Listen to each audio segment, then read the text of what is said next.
The moment I told my best friend that the man waiting for her across the restaurant was wrong for her, I expected anger, maybe even the end of our friendship.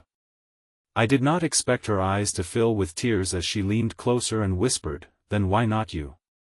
Those 4 words struck harder than anything I had ever heard, because buried beneath them was a truth I had spent years pretending not to see. Before I tell you what happened next, please like, comment, share, and subscribe to our channel if you believe in kindness, forgiveness, hope, and second chances. Sometimes the person we spend our whole life searching for has been quietly walking beside us all along, waiting for us to become brave enough to notice that my name is Callum Reed, and for almost 12 years, Brynn Holloway had been the most important person in my life. We met during our first week of college when she spilled an entire cup of coffee over my economics textbook and tried to dry the pages beneath a restroom hand dryer. She was embarrassed, I was annoyed, and somehow we ended that afternoon sitting on the grass outside the library, laughing until our stomachs hurt. From then on, we became inseparable. We studied together, celebrated birthdays together, survived failed exams, family crises, terrible apartments, and the uncertain years after graduation. Brynn knew that I always checked the front door twice before leaving home. I knew she twisted the silver ring on her thumb whenever she was anxious. She knew I hated being praised in public, and I knew she pretended to dislike sentimental movies even though she cried through every one of them. Everyone assumed we would eventually fall in love, but whenever someone mentioned it, we laughed too quickly and changed the subject. The truth was that I had loved Brynn for years. I simply believed loving her silently was safer than risking the friendship that had carried both of us through the hardest parts of our lives. When my mother died after a long illness, Brynn came to my apartment every morning for 3 weeks. She opened the curtains, made coffee, and sat beside me while sunlight slowly filled the room. She never tried to fix my grief. She just made sure I did not disappear inside it. 2 years later, when Brynn's engagement to a man named Wesley collapsed after she discovered he had been lying to her, I became the steady voice reminding her that another person's betrayal did not reduce her worth. Somewhere along the way, we became each other's safest place. I convinced myself that safety was enough, even when every goodbye felt unfinished and every person I dated seemed like a pale imitation of her. Brynn eventually began dating again. Most of the men were harmless, and I made an effort to be supportive. I listened as she described awkward lunches, forced conversations, and men who talked about themselves for an hour without asking a single question about her. Then she met Everett Shaw. He was polished, successful, and confident in the way people often mistake for certainty. He worked in commercial real estate, drove an expensive car, and seemed to know someone everywhere he went. At first, Brynn was fascinated by him. Everett sent flowers to her office, made reservations at exclusive restaurants, and spoke about the future as though it were a schedule he had already prepared. After years of emotional uncertainty, his decisiveness felt comforting to her. She told me that perhaps she needed someone who knew exactly what he wanted. That I wanted to be happy for her, but small things began troubling me. Everett corrected the way she pronounced words. He ordered food for her without asking what she wanted. He made jokes about her work as an elementary school counselor, calling it sweet rather than important. Whenever Brynn talked about opening a community center for children dealing with grief, Everett redirected the conversation toward investments, property values, or the possibility that she might someday leave her career to support his. None of his behavior was openly cruel. That was what made it difficult to explain. He simply diminished her in quiet, polished ways, trimming away pieces of her confidence while pretending he was helping her become more practical. One bright Saturday morning, Brynn asked me to join them at an outdoor charity market downtown. She said Everett wanted to know her friends better, but I suspected she wanted someone familiar nearby. The market was filled with sunlight, music, families, and rows of local artists selling paintings, candles, and handmade jewelry. Brynn stopped at a booth run by teenagers raising money for a youth grief program. Her entire face changed as she spoke with them. She asked thoughtful questions, praised their work, and quietly purchased several items she did not need. Everett stood a few feet away checking his phone. When Brynn excitedly told him about the program, he smiled thinly and said she had always been too easily pulled into sad causes. Then he reminded her that they had a lunch reservation and suggested she stop trying to save everyone. Brynn's smile faded so quickly that I felt something tighten inside my chest. She apologized to him even though she had done nothing wrong. I watched her place the handmade bracelets into her bag as if ashamed of buying them. That was the moment I understood what had been unsettling me. Everett did not admire the qualities that made Brynn extraordinary. He tolerated them when they were convenient and embarrassed her for them when they were not. Brynn was compassionate, hopeful, and deeply affected by other people's pain. Everett treated those qualities like weaknesses he needed to correct. That I pulled her aside while Everett stepped away to answer a phone call. I tried to speak carefully, but fear made my words sharper than I intended. I told her Everett was wrong for her. I said she had begun apologizing for everything that once made her proud. Brynn stared at me, stunned and defensive. She accused me of judging a relationship I did not understand. She said Everett was not perfect, but neither was anyone else.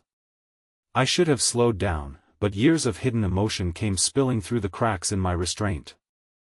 I told her that a person who truly loved her would never make her feel foolish for caring, would never speak over her, and would never ask her to become smaller just to make himself comfortable. Brynn's face went pale. She asked how I could possibly know what kind of man she needed when I had spent years standing safely on the sidelines. Then she walked back toward Everett. I remained near the market entrance, furious with myself for speaking too late and too badly. From a distance, I saw Everett touch her elbow and guide her toward the restaurant across the street. Brynn looked back once, but I could not read her expression. I convinced myself I had destroyed the most important friendship of my life. Several hours later, while afternoon sunlight stretched across my living room floor, someone knocked on my door. Brynn stood outside holding the paper bag from the youth charity booth. Her eyes were tired, but her posture was steadier than it had been at the market. I stepped aside to let her in, but she remained in the doorway. She told me she had ended things with Everett during lunch.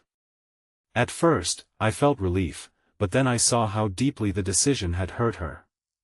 Brynn admitted she had known for weeks that something was wrong. Everett had already begun pressuring her to move across the country, leave her job, and abandon the community center idea.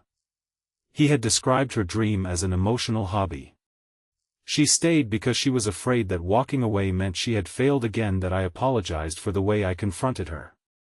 I told her she deserved honesty delivered with compassion, not anger disguised as protection. Brynn nodded, but she did not leave. Instead, she asked why Everett's behavior had affected me so strongly. I gave her the answer I had rehearsed silently for years but had never found the courage to speak. I told her that watching someone dim her light felt unbearable because her light had once saved me. I reminded her of those mornings after my mother died, when she opened the curtains even though I begged her to leave them closed. I told her she had taught me that grief could share a room with hope. My voice shook as I admitted that every future I imagined somehow contained her, even when I forced myself to picture someone else. Brynn looked down at the ring on her thumb and twisted it slowly. Then she said the words that changed everything. She told me she was meeting Everett one last time at the restaurant the following afternoon because he had asked to return some belongings and wanted another chance to explain himself. She asked me to come because she feared she might lose her courage. I arrived early and waited near the front window while sunlight poured across the white tablecloths. Everett sat across from Brynn, speaking with controlled intensity. I could not hear every word, but I saw Brynn shrink into herself as he listed all the ways she had misunderstood him. When he reached across the table and said something that made her look toward me, I knew I could not remain silent. That I approached carefully and asked whether she wanted to leave. Everett laughed and accused me of interfering because I was jealous. For once, I did not deny it. I said jealousy had nothing to do with whether Brynn deserved respect, but I admitted I loved her enough to tell the truth even if she never chose me. Everett turned toward her and demanded that she decide which of us she trusted. I looked at Brynn and told her she did not have to choose a man at all. She only had to choose the life in which she could recognize herself. Everett stood, gathered his coat, and told her she was throwing away the best future she would ever have. Brynn watched him walk toward the door without following. Then she turned to me with tears trembling along her lashes. I told her I was sorry for creating more confusion when she was already hurting. I said I would give her whatever space she needed. I began to step away, believing that confessing my love had finally cost me everything. That was when she reached across the table and caught my hand. Her fingers were cold, but her grip was firm. I repeated that Everett was wrong for her, and she leaned forward, her voice barely above a whisper. Then why not you? For several seconds, I could not answer. Every reason I had used to remain silent suddenly sounded like fear. I told her I had always believed she deserved someone braver, someone more certain, someone who would never risk losing her through hesitation. Brynn shook her head and said she was not asking for perfection. She was asking why the person who knew her heart better than anyone had never trusted her enough to share his own. Her words hurt because they were true. I had called my silence protection, but it had also been a way of avoiding rejection. I had decided what was best for both of us without giving her a choice. That I sat down again and told her everything. I told her I had loved her since the winter we spent an entire afternoon helping a stranded family repair their car in a grocery store parking lot. I had loved her when she danced badly at my sister's wedding, when she sat beside my mother's hospital bed reading aloud, and when she cried over children whose pain followed her home from work. I told her I did not want to rescue her, control her, or become another person who believed he knew what her life should be. I wanted to stand beside her while she built it. Brynn cried then, not with sadness but with the exhausted relief of someone who had been carrying the same secret. She confessed that she had loved me too, but after years of waiting for a sign, she convinced herself I only saw her as family. She accepted relationships that looked impressive from the outside because she was tired of hoping for something that never seemed possible. Everett's certainty had distracted her from the emptiness beneath it. What she had wanted all along was not grand gestures or a perfect plan. She wanted to be known without being reduced, supported without being managed, and loved without being asked to surrender the parts of herself that mattered most. That we did not rush into a perfect romance. Real life rarely changes cleanly after one emotional confession. Brynn needed time to heal from Everett's control, and I needed to learn how to speak honestly rather than hiding behind loyalty. We began with long daytime walks, honest conversations, and small promises we could actually keep. We attended counseling separately and later together, not because our relationship was broken, but because we wanted to build it with more courage than we had shown before. Some days were joyful. Others were uncomfortable. Brynn questioned whether she could trust her own judgment, and I struggled with the fear that one mistake would make her regret choosing me. Slowly, we learned that love was not the absence of fear. It was the decision to remain truthful while fear was present. 6 months later, Brynn signed the lease on a modest building near the elementary school where she worked. With the help of local volunteers, she transformed it into the grief support center she had dreamed about for years. Everett had called the idea unrealistic, but the room soon filled with children painting, talking, and learning that sorrow did not have to be carried alone. I helped repair shelves, assemble furniture, and build a small reading corner near the front windows. On opening day, bright afternoon sunlight covered the floor, and Brynn stood surrounded by families whose lives she had already begun changing.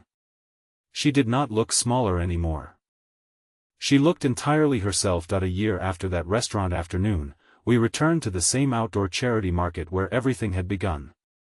The teenagers from the grief program recognized Brynn and showed her how much their project had grown. She bought another bracelet and placed it around my wrist. There was no dramatic crowd, no expensive arrangement, and no carefully planned performance. I simply held her hand and asked whether she wanted to keep building a life with me. Brynn smiled through tears and reminded me that she had already asked the first important question. Then she said yes. Before we left the market, Brynn admitted that ending things with Everett had taught her something painful but necessary. Being chosen by someone was not the same as being cherished by them. Confidence was not always kindness, and attention was not always love. I had learned my own lesson too. Remaining silent does not protect love. Sometimes it starves it. The people who matter most deserve our honesty, even when the truth makes us vulnerable. So before this story ends, leave a meaningful comment and tell us what you believe matters more in love, being impressed by someone or feeling completely safe to be yourself beside them. Perhaps your answer will give courage to someone who has been confusing control with care or silence with loyalty. If this story touched your heart, please like this video, leave a meaningful comment, share it with someone who needs hope today, and subscribe to our channel so you never miss another emotional journey. Brynn and I were never perfect, but perfection had never been what either of us needed. We needed patience, truth, forgiveness, and the courage to stop pretending. Friendship was the only name for what had lived between us all those years. Sometimes love arrives with fireworks, but sometimes it grows quietly through shared grief, ordinary mornings, and countless moments of showing up. Sometimes it waits across a restaurant table, holding back tears, until one brave question finally gives two frightened hearts permission to come home.